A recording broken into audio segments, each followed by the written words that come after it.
stated before that the Gauss-Markov Theorem states that the OLS estimator of the regression model is the best linear unbiased estimator, okay, in the class of all, in its class, okay, in its class, in the sense that the variances of its components are what? The smallest or minimum. Okay, so let's see. We already know that the OLS estimator, beta hat, what is the estimator? Is x prime x inverse x prime y. So what we're going to do to prove the Gauss-Markov theorem is to specify another type of estimator and then check if the variance of the OLS estimator, which we just found, if it is smaller or bigger. Okay, so what we do is I am going to specify another estimator, beta tilde, like this: x prime x inverse x prime y plus dy, where d is some matrix. D is some matrix. Don't worry about what d is, but d is a matrix. Okay, now you can discover that these two estimators are different, right? What's the difference? The difference is just that I added dy. Now I'm going to prove by contradiction. Now, Gauss-Markov theorem is telling us that, look, this one is the best, right? Okay, and we want to really show, and the only way we can know whether it is the best or not is to check whether the variance of this one is truly smaller than the variance of what? This one. So what I did was to specify a new kind of estimator. I just specified it. I beat so. Now I added this term dy. Okay, d is some matrix which we don't know. Okay, all right. Now, for us to establish this, we need to find the mean and variance of this new estimator. Okay, if we find the mean and variance of this estimator, then we'll be able to know the structure of the variance of this estimator and compare with what? The variance of OLS, which we already obtained, and see which one is what? Which one is smaller. If the OLS is still smaller, then we can be rest assured that yes, OLS is really the best. Yes, this is even more challenging. So let's go. All right, this class is no longer compulsory now. It's now necessary. If you want to go, you can go. It's no longer compulsory. It's just a necessary class. Okay. So let's go. Now let's go on. Let's find expectation of beta tilde. To find the expectation of beta tilde, what do? This will be equal to expectation of x prime x inverse x prime y plus dy. Okay, that's what we're going to have. Yeah. So what's the next thing we do? We clear it of the y, right? We remove the y. Please always remove the y. So this gives us expectation of x prime x inverse x prime y x beta plus what? Plus e plus d into what? X beta plus e. It's very simple. Very, very simple. Yeah. Okay, so we have that. So this gives us the expectation of what? X prime x inverse x prime x beta plus x prime x inverse x prime of what? E. Right? Yeah. Okay, then plus what? Dx. Plus dx beta plus de. Very good.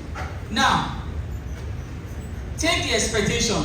If you take the expectation, already this will cancel out itself, right? Hello? Yeah, that is going to cancel out. This will go away. So we'll be left with what? B plus what? Plus, this will be 0. Okay, plus, let's just do it in that. Let's not jump any step. Inverse x prime e. Okay, plus dx beta plus de. Great. So now that we have done that, if you bring it down, evaluate the expectation. This is a constant, isn't it? So we left with what? Beta plus here, you know, this is going to be expectation of E. So every 10 here goes to 0, right? Okay. Then here, we are going to be left with what? It's just going to be dx beta. So it's going to be dx beta, right? So if you take the expectation of this, what are we going to get? We're going to get 0, right? Because, okay, good. Now we are left with it. So it means that the expectation of the new estimator we brought in is equals to beta plus what? Dx beta. Do you see that it's different from the first one? In the first one, it's an unbiased what? Estimator. In this case, it is not unbiased. So what do we do to make it unbiased? Now, for this estimator, please, for this new estimator we brought in to be unbiased, what must we do? Dx must be equal to what? 0. Since b cannot be 0 because b is the parameter, isn't it? You know, for you to, this component has to be equal to 0 for this equation to be unbiased. Is that correct? Okay, now, for this to be equal to 0, b cannot be 0 because b is a parameter vector. It means dx has to be equal to what? 0. Please, this is so important. You can underline it. Dx has to be equal to 0 because in the next proof now, we will need to be taking dx to be 0. Now, this is very interesting, really. It's so interesting because this has raised a lot of debates. A lot of debates. How do you find the product of two non-zero entities giving you 0? In scalar algebra, it does not exist. Two things. None of them are 0. I mean, they are not zeros. Okay, the two of them are not zeros. And when you take their product, it gives you 0. Let's find the variance of the estimator. For it to be an unbiased estimator, ds has to be equal to what? 0. Because if ds is 0, that component, everything will be 0. So let's find the variance of beta tilde. This is equal to the expectation. It's still going to be beta tilde minus b times beta tilde minus b transpose. Yes. So it's still the same process. However, the structure of beta tilde has changed. The structure of beta tilde is now this one. Right? So we need to substitute beta tilde in there. So let's do that. This gives us expectation of what is beta tilde? X prime x inverse x prime y plus dy. Beautiful. Okay? Minus b now. So bracket close.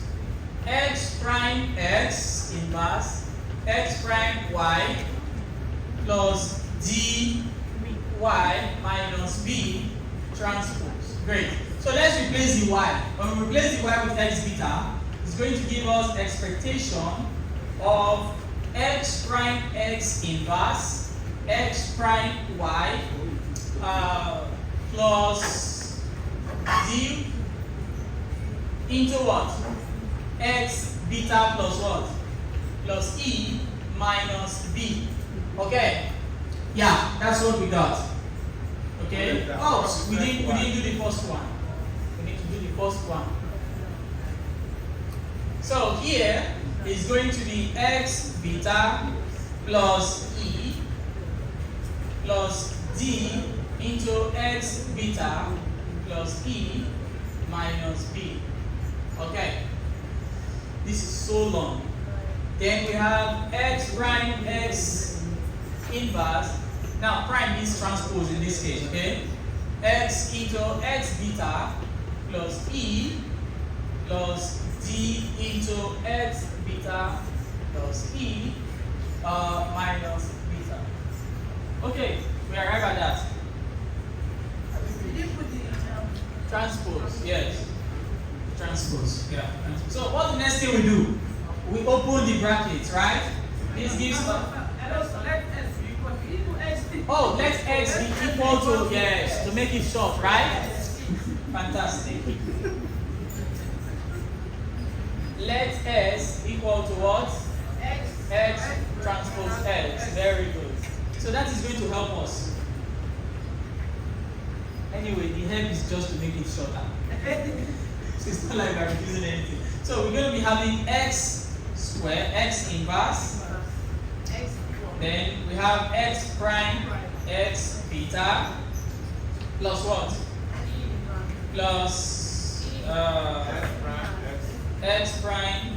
So no, that is x now, right? Yes. Plus x inverse, x prime, e, right? Okay. Plus dxb plus what? Plus de. Thank you. Plus de minus b. Oh, you guys are so amazing. Yes, you are getting it. And it's nice. It's really nice. So we have x inverse, x prime x, beta, plus x inverse, x prime e, plus what? dxb plus de minus what? Minus beta. Transpose.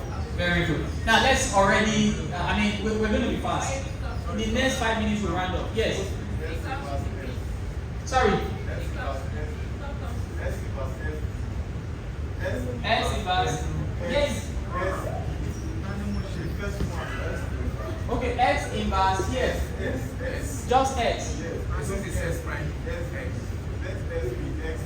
Okay. Here it's supposed to be x, right? Yes, we're going to bring that in. It's because we're just multiplying. Yeah, I will do that. Thank you for acknowledging that. Okay, now, see what's going to happen, please. So that we don't make this thing too long, right? This ds is going to be what? 0. This ds is going to be what? 0. Because of the assumption we made before. Hello? Yes. So just to make it shorter. So what's going to happen is what? Yes. Huh? You said? DE will be 0. dx is 0. de is not 0. Don't worry. It's the expectation that will be 0. But we only made the assumption here that dx has to be 0. Okay, so that we can reduce it. So what are we going to be left with? We're going to be left with what? Here, we're going to be left with, here is going to be 1. Right? Hello? Yes. X inverse times x. Yes. Right? Leaving b alone. Which means this b is also going to cancel b. So what are we going to be? And here, this term is going to disappear totally. Is that correct? Yeah, so that term, so we'll be left with what? X inverse, x prime e, plus what? Plus de, that's it. Then we're going to have it also x inverse, x prime e, plus what? de, then transpose. So we have successfully reduced it. Okay, I want to believe we already know how this came to be. Right? It's very easy. You know this is 1 already, right? This is x inverse. You know this will be x. Yes. So it's going to go away, leaving us with what? B. And then b minus this b here. So it goes, then we'll be left with what? X inverse, x prime e. Then this dxb, because dx is 0, that will definitely disappear. You know, see, when you are iterating on this in your exam, please, just do the first one. It's the same, the second one is the same thing, right? The only thing is just the transpose. So, just try to ensure you get this first close bracket correctly. Then, copy and paste it on the other bracket and transpose. That's just it. It's very easy, really. Okay. You said? Please, I'm sorry. You will have lunch, don't worry. You have lunch. Sorry. Okay, let's go on. So what's the next thing? What's the next thing we do? We need to do the transpose. The next thing is we have expectation of the first matrix is x inverse x prime. Is that correct? Of E plus what? Plus DE. Now, let us transpose that matrix. Let's transpose this matrix. if we transpose the matrix, transpose this matrix, we are going to get what? We're going to get E prime, is that correct? Yes. E transpose X, because when you transpose this X, right? If you transpose an already transposed matrix X, then if you transpose this, it's going to be the same. So we're having X inverse, very good. Plus what?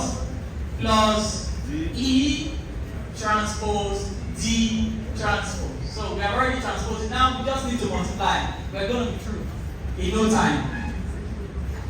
See, what I did, I am transposing this matrix. I'm transposing this matrix. You know, for me to transpose this matrix, E will have to be written first. E transpose. Followed by what? Ordinary X. Because if you transpose a transpose matrix, you're going to get X. Then, if you transpose an inverse matrix, you get the inverse matrix again. So that's what I did. So it means you can't even cross this and right? You can what? That's factor out. No. Please, you have to follow this process. Okay, so let's go on. Here, hello guys, please look at what we have.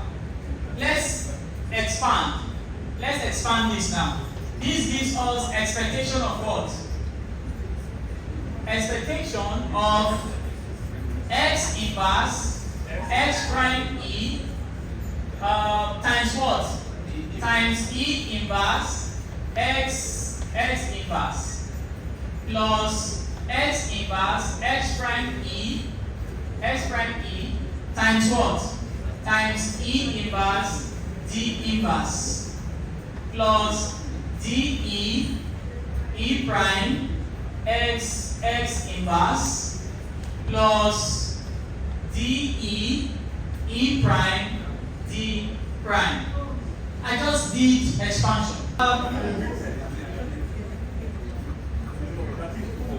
Okay, now we can take the expectation peacefully, right? Yes. So if we take expectation, it's going to give us X inverse X prime expectation of what? E prime X inverse plus X inverse X prime expectation of what?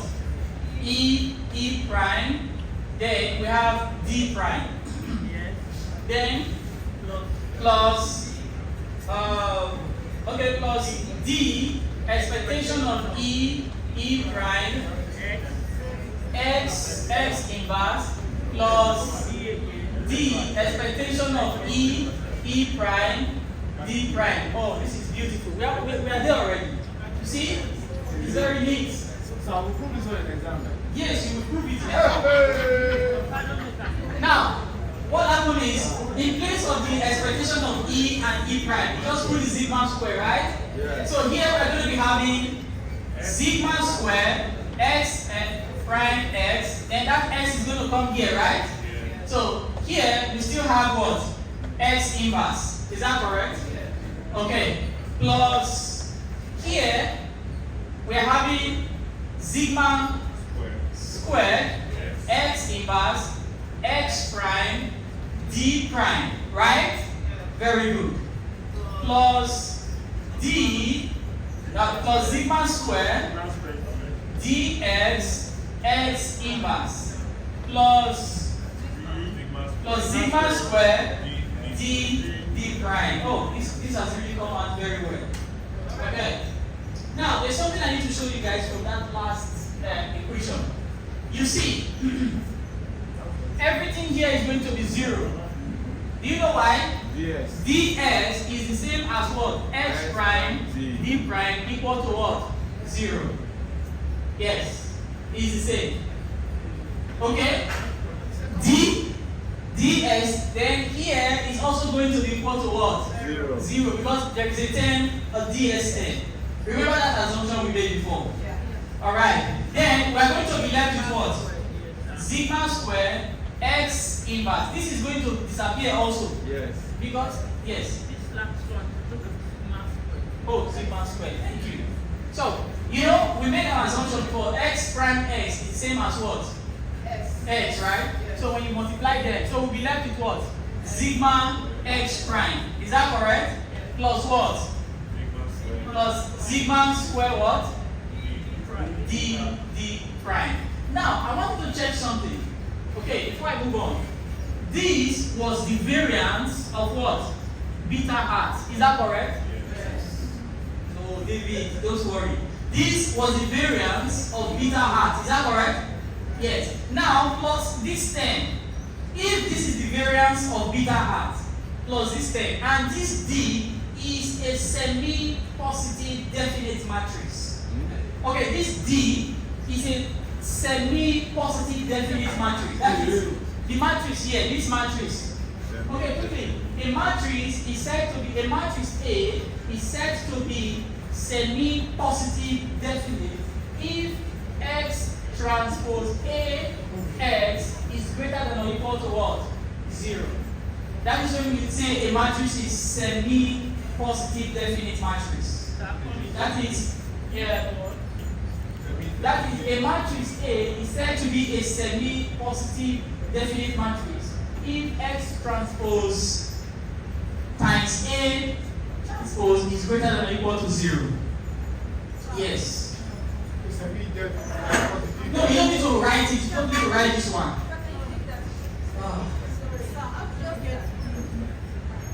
How we got this DD prime? From here. We got it from here. Yes. You know this is already 0. This is 0. We're just left with this term and this term. Right? Hello? Yeah. So this is a semi-positive anytime. Okay. Anytime you have a matrix and you multiply it with its transpose, it's always a semi. The resulting matrix is always a semi-positive. Yeah, it is. You know why? Now I have a matrix D. You know I can insert the identity matrix here, right? Yes, and then D transpose. This is still semi-positive. So it's like the identity matrix here is our A. So, but the entire matrix is semi-positive definite. And because it is greater than 0, now look at what we are trying to argue. Since this is not equal to 0, what happens? It means the variance of beta hat is bigger than the variance of what? The OLS. That is just the proof of Gauss-Markov Theorem. We are done with the proof. Because if this was equal to 0, what would happen? The two variances will be what? The same, right? Will be equal. But because this is not equal to 0, it means the variance of this beta tilde, which we arbitrarily chose, is bigger than the variance of what? The OLS by this what? By this value. That's it. Because it's greater than 0. Yes, because it's greater than 0. If it is not greater than 0, what happens? It's less. That's it. Okay, that's the proof of the Gauss-Markov theorem. How do you know it's not greater than 0? If it's time the minus sign. No, there's no minus sign. Because this is greater than or equal to 0, it's positive semi-definite. Yeah. Okay.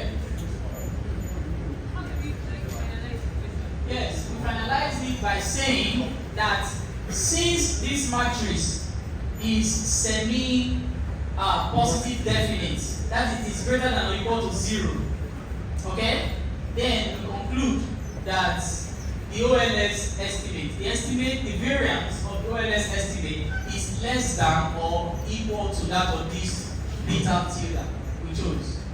So we've been able to show by contradiction that if you chose any other estimator, it's never going to be, the variance of any other estimator is never going to be what? Smaller than that of what? The OLS. And that is the proof. Okay? So we've been able to establish that the OLS has minimum variance. I have two questions. Please. Semi, or in fact, I don't know, there are various ways they say it. Some use PSD, positive, semi-definite. Some use semi-positive, definite. Anyone you want to use is the same. Some use semi, semi is the fact that we are dealing with greater than or equal to 0. But if it is strictly greater than 0, we say it is positive definite. Yeah, it is semi because we have greater than or equal to.